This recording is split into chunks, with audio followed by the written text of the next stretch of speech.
Saya akan melanjutkan sesi pembelajaran kita dari kitab Wahyu. Dan pagi ini kita tiba pada teks Wahyu pasal 2 ayat 8 sampai 11. Mari kita buka bagian ini. Wahyu pasal 2 ayat 8 sampai 11. Ya.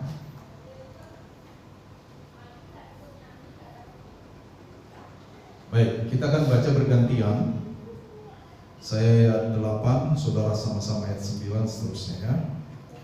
Tuliskanlah kepada malaikat jemaat di Smyrna, inilah firman dari yang awal dan yang akhir, yang telah mati dan hidup kembali. Aku tahu kesusahanmu dan kemisianmu, namun engkau kaya dan iman mereka yang menyebut dirinya orang Yahudi, tetapi yang sebenarnya tidak demikian. Sebaliknya mereka adalah jemaat iblis. Jangan takut terhadap apa yang harus engkau derita. Sesungguhnya iblis akan melemparkan beberapa orang dari antara kamu ke dalam penjara, supaya kamu dicobai dan kamu akan beroleh kesusahan selama 10 hari. Hendaklah engkau setia sampai mati, dan aku akan mengaruniakan kepadamu mahkota kehidupan. Siapa bertelinga, hendaklah ia mendengarkan apa yang terdapat kepada jemaat-jemaat. Barang siapa menang, ia tidak akan menderita apa-apa oleh kematian yang kedua. Ya, puji Tuhan ya. Sekali lagi saudara-saudara, pesan yang disampaikan oleh Rasul Yohanes ya pada waktu itu kepada jemaat-jemaat di daerah Asia Kecil adalah pesan yang juga masih relevan dengan hidup kita hari ini. Pesan yang masih bisa kita nikmati, pesan yang masih bisa kita lakukan dalam kehidupan kita. Termasuk pesan yang disampaikan oleh Rasul Yohanes kepada jemaat di Smyrna. Ya. Nah, kita akan langsung melihat, karena rata-rata latar belakang politik dan ekonominya sama, saudara. Ya, dengan Efesus, ya, dengan kota-kota lain. Kita akan melihat langsung bagaimana Yohanes memberikan beberapa pandangan dan pengajaran kepada jemaat atau gereja di Smyrna. Next, yang pertama kita akan lihat, next book. Kita akan lihat bagaimana Kristus digambarkan kepada orang-orang di Smyrna. Ya. Nah, Kristus digambarkan sebagai yang awal dan yang akhir. Ya, di dalam teks aslinya dikatakan ho protos, kai ho eskatos. Ya. Yang awal dan yang akhir. Kalimat ini kita udah pernah bahas di KKA. Ya. Bahkan kalimat ini sendiri di dalam Perjanjian Lama banyak dimunculkan, khususnya di dalam kitab Yesaya. Ya. Dan kalimat ini dalam pemahaman orang-orang Yahudi ya, hanya dihubungkan kepada Allah. Ya, kalimat yang awal dan yang akhir tidak pernah dihubungkan dengan objek selain Allah. Jadi ketika Yohanes memperkenalkan Kristus sebagai yang awal dan yang akhir, maka di dalam benak jemaat di Smyrna ketika mereka membaca surat dari Yohanes, mereka langsung mengerti maksud Yohanes. Yohanes sedang mengatakan bahwa Kristus yang kamu sembah itu adalah Allah. Karena julukan ini tidak pernah diberikan kepada objek lain selain daripada Allah. Ya. Jadi pertama-tama Kristus diperkenalkan sebagai yang awal dan yang akhir. Selain Yohanes bermaksud menegaskan keilahian Kristus, karena waktu itu ada banyak paham yang menentang bahwa Kristus itu ilahi. Nanti di abad-abad selanjutnya kita mengenal Arius yang mengusung paham bahwa Kristus bukan ilahi, dan Arius zaman modern itu adalah saksi Yehova. Saudara-saudara, Arius zaman sekarang itu adalah saksi Yehova. Saksi Yehova mengikuti paham Arius atau Arianisme yang mengatakan bahwa Yesus bukan Allah. Ya. Nah, selain Yohanes menggambarkan bahwa Kristus adalah Allah dengan kalimat yang sangat tegas, firman dari yang awal dan yang akhir, ya, dia juga menyambung keterangan tentang Kristus yang telah mati dan hidup kembali. Saudara-saudara, perlu saudara ketahui bahwa kota Smyrna pada masa itu, rata-rata semua kota yang ditulisi oleh Rasul Yohanes ini adalah kota-kota yang besar pada masanya. Ya. Kota Smyrna dahulu itu dikenal sebagai the first in Asia of beauty and size.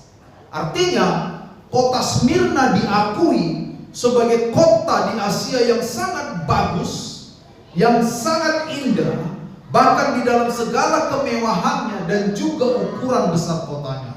Kota Smyrna adalah kota yang sangat diperhitungkan. Kalau saudara diperhitungkan, senang tidak? Ya kan? Kalau orang bikin satu acara, ya kan? Lalu saudara yang dipanggil duluan untuk diminta pertimbangan, bangga nggak? Wah, mereka memperhitungkan saya, padahal saya cuma satu, dihitung juga. Ya kan? Smyrna diperhitungkan sebagai kota yang baik, sebagai kota yang besar, sebagai kota yang cantik, kota yang ekonomi dan politiknya juga tidak jauh berbeda dengan Efesus seperti yang kita bahas 2 minggu berturut-turut yang lalu. Smyrna adalah satu kota yang hebat.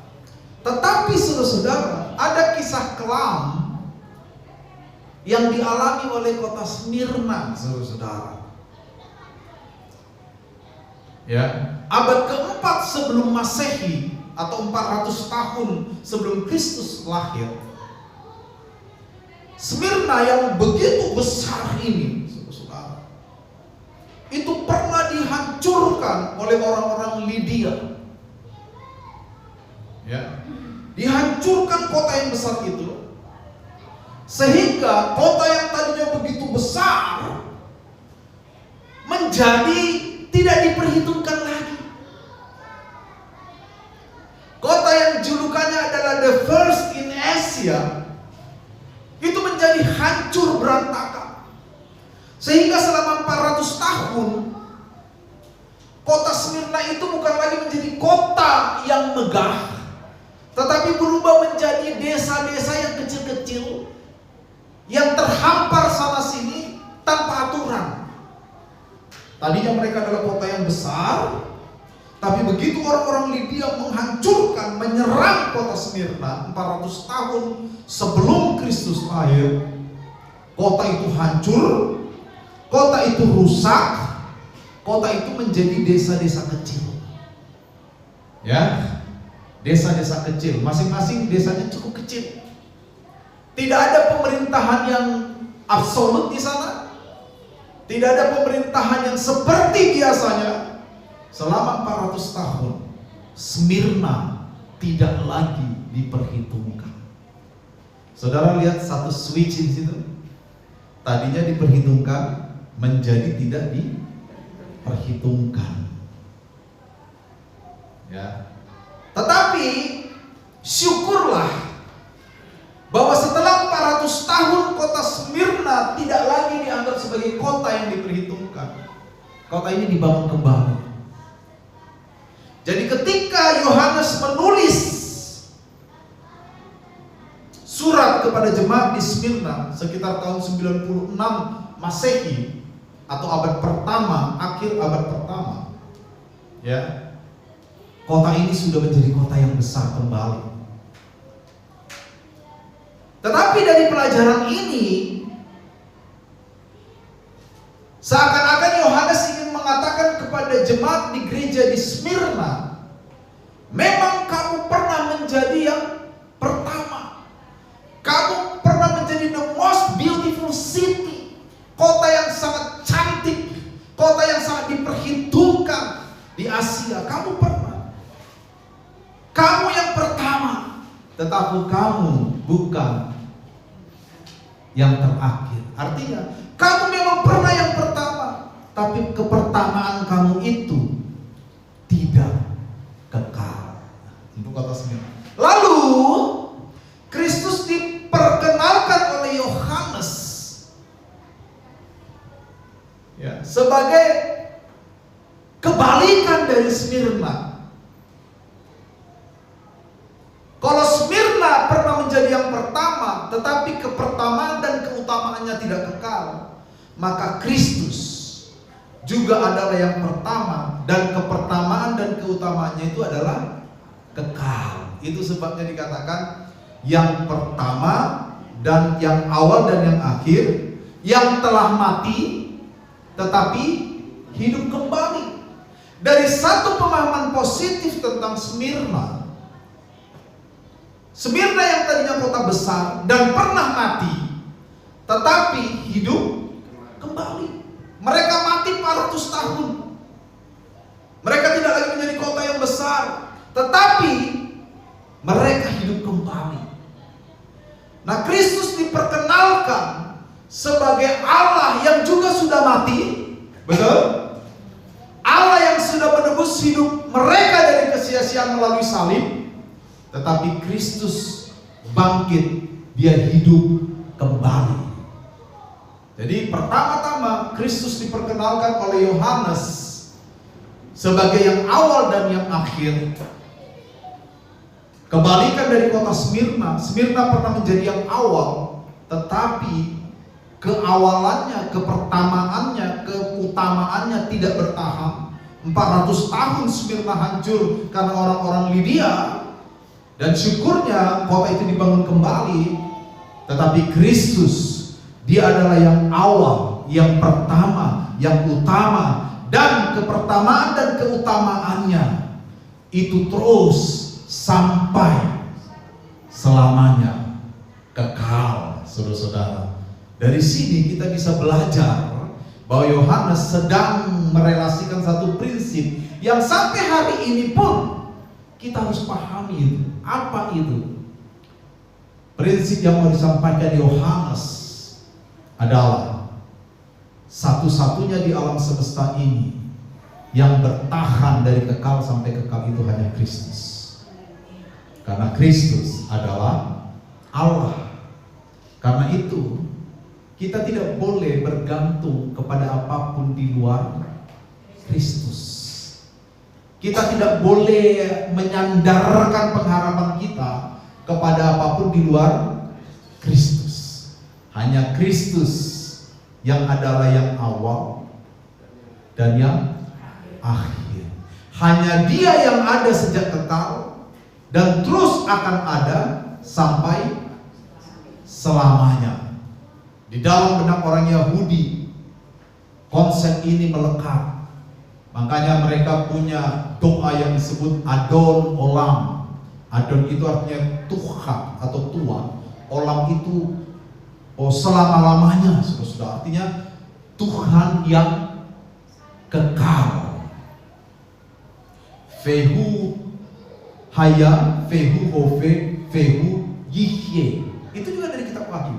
Batifara, yang sudah ada, yang terus akan ada, penuh dengan kemuliaan, kebesaran. Nanti saudara bisa searching itu, ada lagunya judulnya Adon Olam, tapi dalam bahasa Ibrani.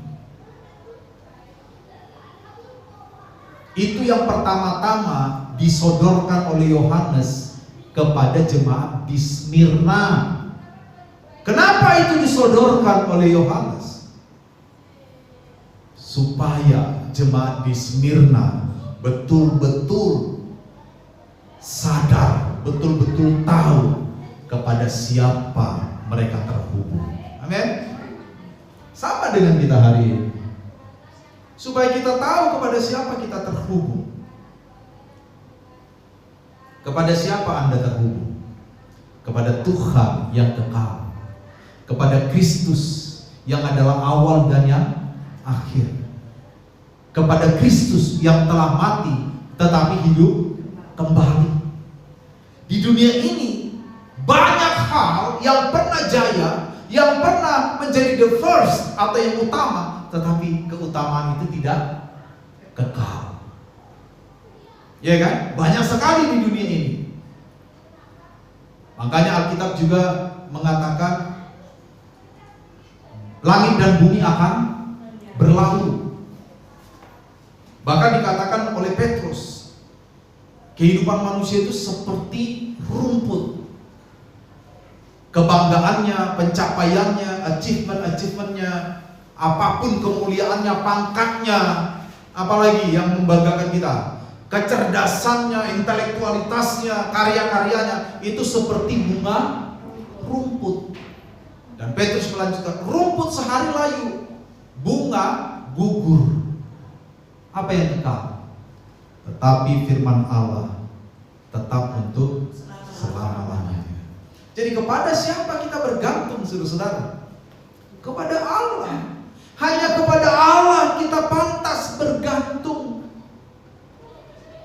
Itu sebabnya di dalam Alkitab, kebergantungan kepada hal lain disebut penyembahan berhala.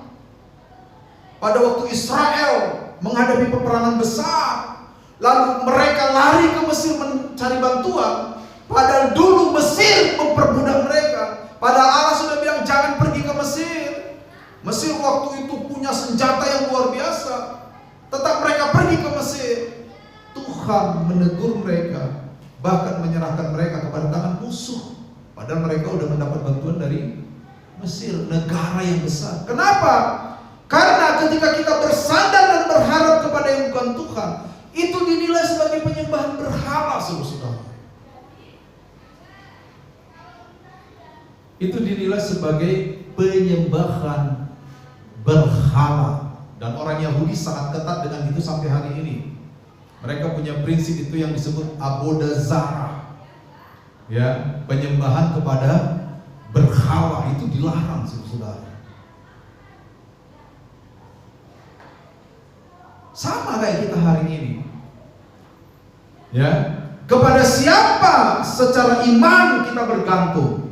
Kepada Kristus yang adalah yang awal dan yang akhir, yang telah mati tetapi hidup kembali. Smyrna pernah menjadi yang awal tetapi tidak kekal. Smyrna pernah menjadi yang utama tetapi keutamanya rusak selama 400 tahun. Smyrna pernah mati tetapi syukur mereka dibangun kembali. Tetapi Smyrna, kota secara fisik itu tidak bisa dijadikan menjadi sandaran. Yang bisa dijadikan menjadi sandaran siapa? Kristus, yang adalah yang awal dan yang akhir.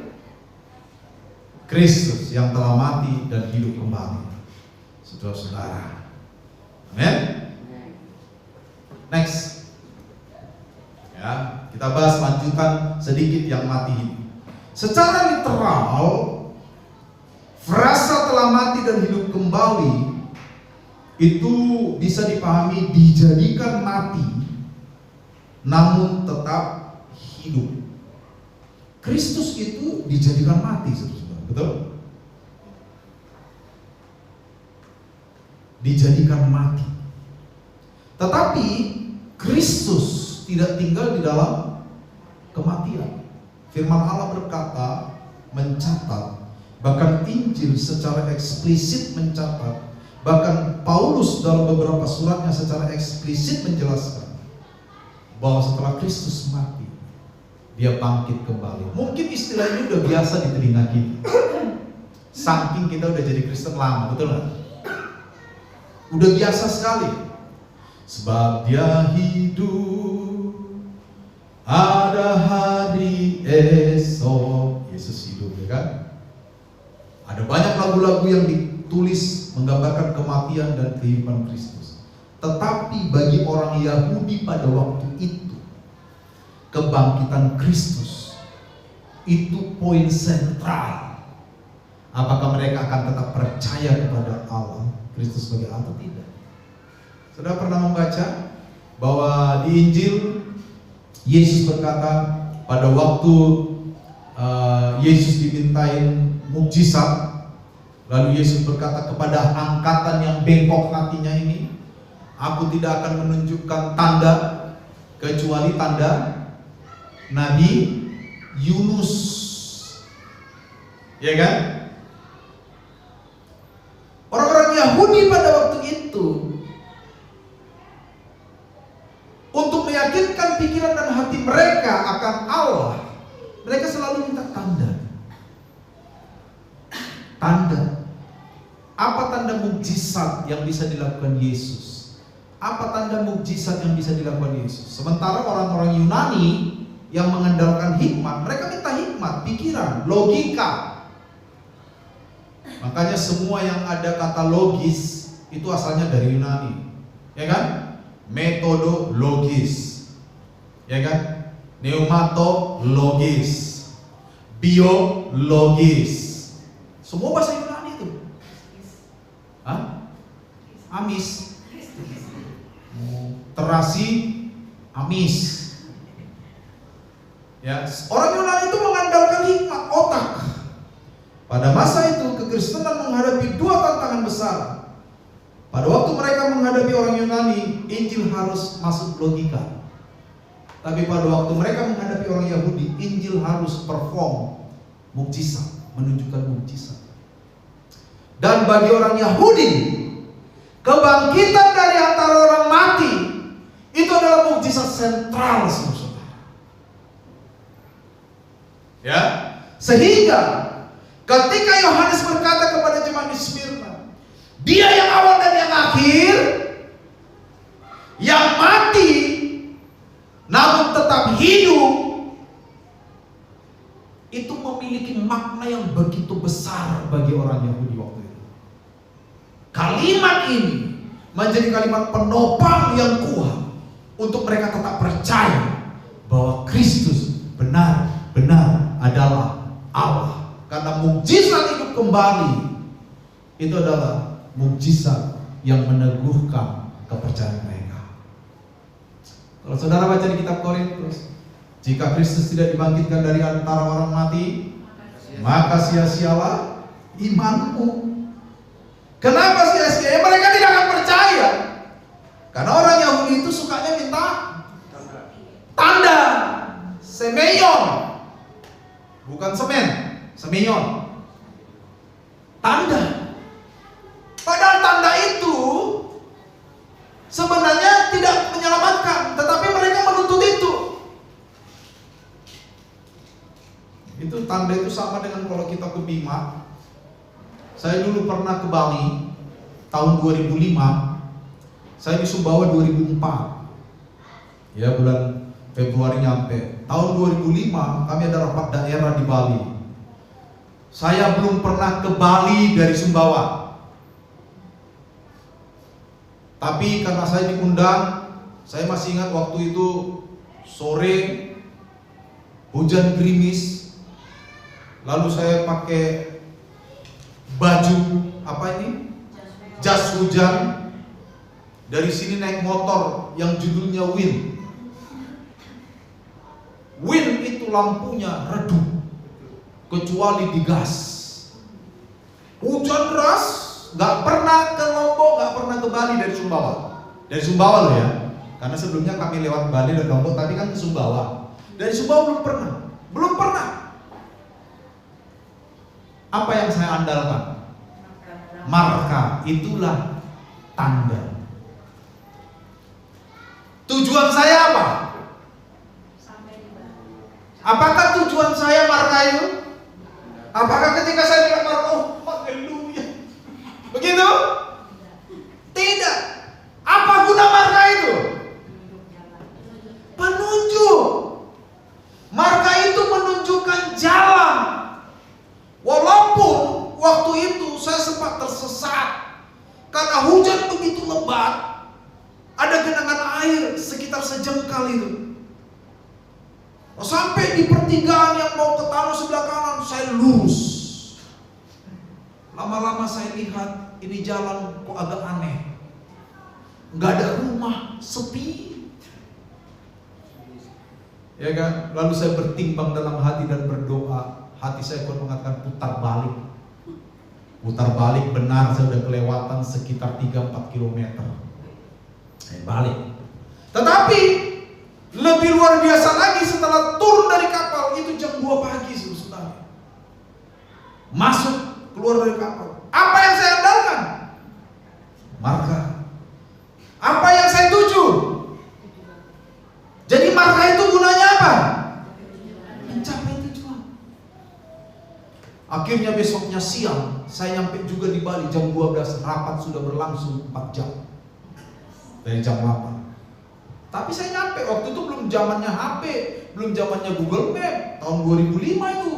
HP saya waktu itu baru beli 3316 Nokia yang judulnya teneneng neng teneneng neng teneneng neng neng. Ya kan? Lalu saudara, setelah saya biasa perjalanan dari sini ke Bali, apa saya masih butuh itu? Apa saya masih butuh itu? Masih butuh marka saya? Setengah mata saya, satu mata. Ya kan? Apakah sih? Mana ini markanya? Begitu? Apakah Pak Faisal masih butuh marka ke Taliwan? Setelah 207 kali ke Taliwan? Masih butuh? Orang Kristen sekarang udah jadi Kristen 20 tahun, masih butuh itu? Ya Tuhan. Iya kan? Berilah saya tanda. Kalau air itu kering dan waktu 2 jam, berarti itu Tuhan. Dijemur air sepanci di terik matahari. Ya Tuhan, berilah aku tanda. Ini panas sekali, ini air sepanci. Kalau dalam waktu 2 jam dia dingin seperti es, berarti Tuhan bekerja. Yang repotin banget ini surga ini. Masih banyak nggak orang Kristen seperti itu sekarang? Apakah mukjizat salah? Semakin Anda dewasa, semakin jarang Anda menerima mukjizat. Percaya saya. Betul? Bagaimana? Hah? Dulu waktu jadi Kristen pertama-tama kayaknya dimanja betul sama Tuhan ya. Doa sedikit aja masih minta nasib, nah udah ada sihnya. Waktu pertama kenal, karena masih bayi. Bayi kalau dikecewain ngambul. Tapi kalau udah 20 tahun jadi Kristen masih begitu? Apa saya masih butuh marka itu kembali? Saya sudah bilang tadi, kalau saya lewat dari alas, ya kan, udah gak ada perlu saya lihat kiri kanan itu. Ya 90 lah. Kalau Pol kan 270. Iya kan? Apa? Fortuner hybrid. Apa? Ke Bima kemarin, waduh, enak itu ya. Begitu saudara-saudara. Ya, jadi gereja waktu itu ini sebenarnya kita udah menyimpang ini, tapi kok asik ya. Saya menyesal menyimpang ini. Tapi intinya saudara-saudara, Kristus itu mengalahkan kematian. Dan dia perform mukjizat kepada orang-orang Yahudi dan iman mereka terpelihara saudara-saudara. Next. Gereja di Smyrna itu adalah gereja yang menderita. Seperti beberapa kali saya katakan, rata-rata konteks politik di Asia Kecil adalah mereka ada di dalam penjajahan Roma. Jadi gereja dianggap sebagai bidang yang bertentangan dengan keyakinan kerajaan Roma. Segala sesuatu yang bertentangan dengan keyakinan kerajaan Roma harus dibasmi, saudara. Makanya pada waktu itu gereja dianiaya. Kalau saudara mau mengetahui bagaimana gereja dianiaya, saudara sekali-sekali searching, ya.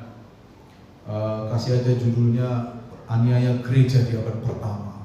Coba saudara lihat betapa mengerikan aniaya gereja di abad pertama. Ya. Nah, gereja di Smyrna adalah gereja yang menderita. Di ayat 9 dan 10, aku tahu kesusahanmu dan kemiskinanmu, namun engkau kaya. Dan fitnah mereka yang menyebut dirinya orang Yahudi, tapi sebenarnya tidak demikian. Sebaliknya mereka adalah jemaat iblis. Jangan takut terhadap apa yang kau harus derita. Sesungguhnya iblis akan melemparkan beberapa orang dari antara kamu ke dalam penjara, supaya kamu dicobai dan kamu akan beroleh kesusahan selama 10 hari. Hendaklah yang kau setia sampai mati. Aku akan mengaruniakan kepadamu mahkota kehidupan. Saudara, gereja yang betul-betul bersandar kepada Tuhan itu tidak akan luput dari aniaya, saudara. Tetapi saya tidak mengatakan bahwa gereja selamanya akan menderita aniaya, tidak. Di sini dikatakan berapa? 10 hari. Tapi itu nggak boleh kita pahami literal, ya.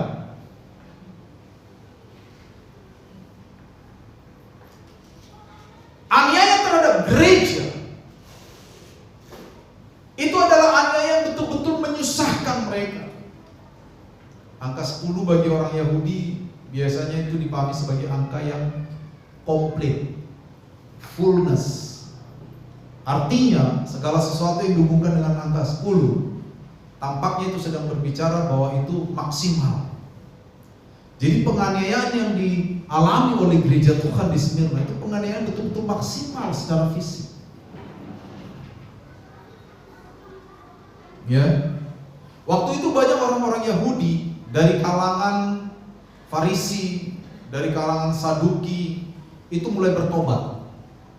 Salah satu yang bertobat waktu itu adalah seorang yang bernama Polikarpus. Polikarpus ini nanti menjadi muridnya Rasul Yohanes.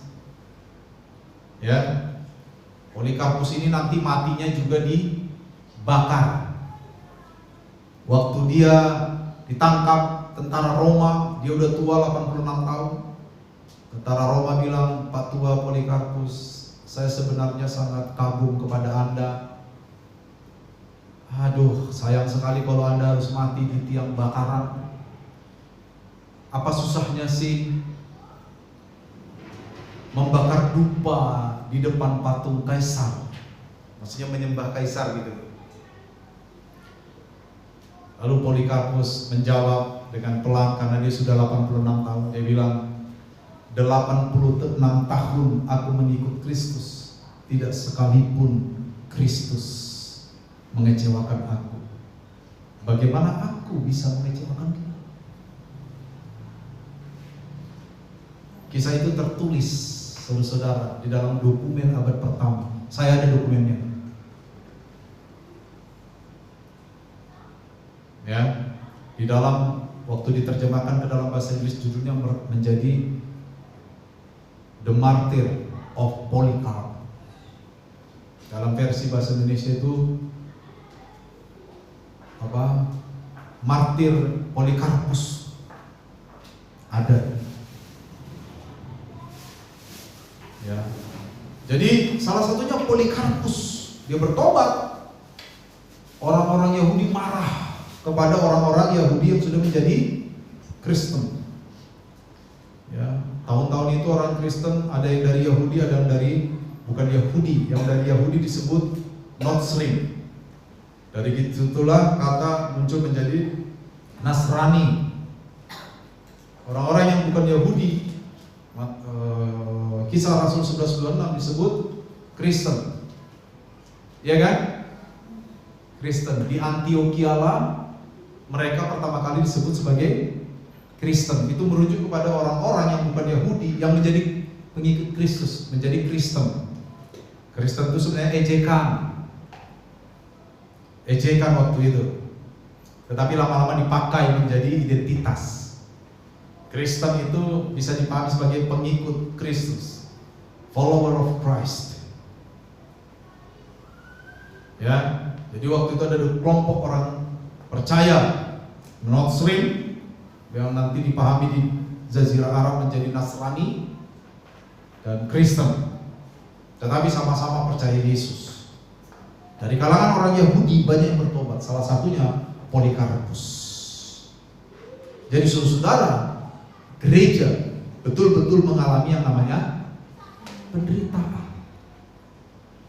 Apakah kita niscaya mengalami penderitaan? Iya. Gereja Tuhan, penderitaan adalah sebuah keniscayaan. Tetapi penderitaan itu bukan hal yang utama yang harus kita perhatikan. Apa yang harus kita perhatikan? Di awal tadi apa katanya? Kristus yang awal dan yang mati tetapi, nah itu poinnya saudara. Itu poinnya. Artinya apa? Yohanes menyusun kalimat-kalimat ini dengan begitu sistematis. Dia menyodorkan dulu poin utama dari apa yang mau disampaikan. Poin utamanya apa? Hei orang-orang di Smyrna, kamu sedang menyembah Kristus yang adalah Allah. Kenapa? Karena Dia yang awal dan yang akhir. Kamu menyembah Kristus seperti di benakmu yang menunjukkan mukjizat. Mukjizat apa? Kebangkitan, kehidupan. Dia yang telah mati di salib, tetapi Dia tetap hidup. Itu loh Kristus yang kamu sembah. Kalau itu kamu pahami dengan baik, maka penderitaan menjadi tidak berarti. Mengerti ya? Begitu cara Yohanes menjelaskan kepada jemaat di Smyrna. Jadi waktu mereka melihat adanya realitas penderitaan, mereka tidak menjadi kecewa, mereka tidak menjadi takut. Kenapa? Karena di atas pertama kali sudah disebutkan, yang kamu sembah adalah Kristus yang juga sudah pernah menderita tetapi hidup. Jadi apa yang kamu harus takutkan? Sebagai ganti takut, next, sebagai ganti takut yang harus kamu lakukan apa? Setia sampai mati. Saudara perhatikan alur pikir yang indah dari Yohanes. Ini Yohanes ini sangat terpelajar. Ya, dia bisa menyusun ide-ide itu dengan sangat sistematis. Allah yang kamu sembah, Kristus yang kamu sembah adalah Allah karena Dia yang awal dan yang akhir. Dia juga menderita kematian, tetapi Dia hidup kembali. Jadi kamu tidak perlu takut kepada kematian, kamu tidak perlu takut kepada aniaya yang disebabkan oleh pemerintahan Roma. Tetapi sebagai ganti ketakutanmu, sebagai ganti kekhawatiranmu akan penderitaan, setialah sampai mati. Setialah sampai mati. Kenapa setia sampai mati? Karena Kristus yang kekal, Kristus yang adalah Allah yang disebutkan di awal tadi, Kristus yang sudah mati tetapi bangkit kembali, itu juga menyediakan upah mahkota. Karena mahkotanya dari Allah yang kekal, maka mahkota itu adalah mahkota yang kekal pula. Bukan seperti Smyrna yang pernah punya mahkota tetapi tidak kekal, saudara. Segala sesuatu yang berasal dari Allah kekal. Amin, saudara. Jadi begitu pola pikir yang disampaikan oleh Yohanes kepada jemaat di Smyrna. Ya, Sekarang saya sampaikan kepada kita semua ini, kepada Anda, juga kepada saya yang berkhotbah. Allah yang kita sembah itu hidup. Kristus yang kita sembah itu Allah kekal selamanya. Di satu sisi, penderitaan adalah keniscayaan bagi hidup kita. Tapi karena kita menyembah Allah yang kekal, kita tidak usah takut kepada realitas penderitaan dan kesusahan. Sebagai gantinya, arahkan pandangan kita kepada Tuhan, setia sampai mati. Setia itu bukan berarti sekedar saya percaya Yesus, bukan. Bagi orang Yahudi, semua kata-kata adalah tindakan. Beda dengan kita, kan? Bagi orang Yahudi, semua kata-kata adalah tindakan. Makanya saudara lihat, semua nama itu ada maknanya dan tepat. Habel misalnya, Abel, artinya apa itu Abel itu? Lupa ya, pernah saya berikan itu di kakak. Artinya apa? Embun pagi. Embun pagi umurnya panjang apa singkat? Abel umurnya panjang apa singkat? Nah itu. Benar gak? Wah, kalau saudara belajar tentang bahasa Ibrani dengan semua detailnya, wow, itu luar biasa saudara. Luar biasa. Orang Ibrani itu belajar bahasa itu rumit, complicated, tapi maknanya dalam. Itu dia sih.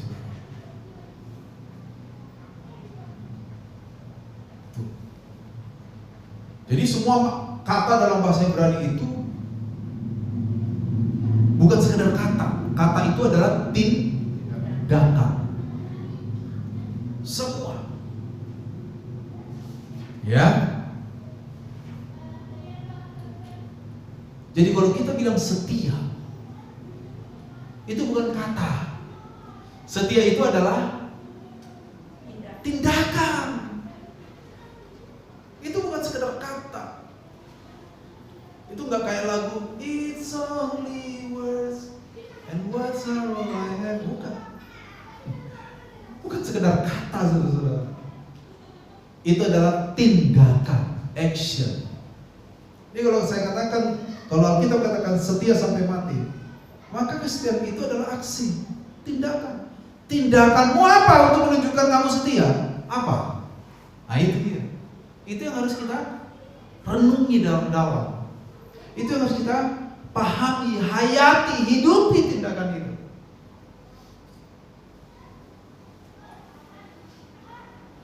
Ya, setia sampai mati. Ada lagu zaman dulu itu, setialah sampai mati, seperti Tuhan Yesus. Setialah sampai mati. Apakah balasanmu untuk kasih setianya? Setialah sampai mati. Bagaimana Yesus menunjukkan kesetiaannya kepada kita? Mati di kayu salib. Iya kan? Tindakan kan? Sampai dia bilang tetelestai, sudah selesai. Suatu saat mungkin kita perlu bahas tuh kata tetelestai itu makna terdalamnya apa? Apa yang selesai itu apa? Coba kita paham itu, apa yang sudah Kristus selesaikan di salib itu. Kalau kita paham itu, wow, tidak ada lagi yang, makanya dikatakan Roma apa? Tidak ada yang dapat memisahkan kita dari kasih Kristus. Kematian? Tidak. Penderitaan? Tidak. Aniaya? Tidak. Bahkan makhluk-makhluk yang tidak terbayangkan pun tidak. Betul gak? Roma 8 ayat 31 itu sampai terus itu. Kenapa? Karena udah selesai. Tetelestai. Nah itu dia saudara. Jadi apa yang Tuhan tuntut dari kita? Setia sampai mati. Apakah saudara sudah mati? Sudah? Belum kan? Tetaplah setia. Itu adalah tema Natal kita tahun ini. Tetaplah setia. Ya. Upahnya mahkota kehidupan. Tadi yang kita sudah bahas. Dan tidak akan mengalami kematian yang kedua, saudara. Next, secara cepat. Bagi kita hari ini, Kristus yang kita sembah adalah Allah yang kekal. Seperti tadi saya katakan, Dia ada dari awal dan Dia akan terus ada. Kristus tidak dapat dikuasai oleh kematian, sebab Kristus sudah mengalahkan kematian. Dan kita tidak akan takut oleh ancaman kematian kedua. Karena ketika kita setia sampai mati, bukan kematian yang kita akan peroleh, tapi kehidupan yang kekal.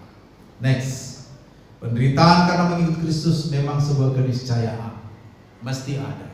Tetapi tetaplah setia, sebab semua kesusahan dan penderitaan tidak kekal. Semua yang setia tidak akan mengalami kematian yang kedua. Tuhan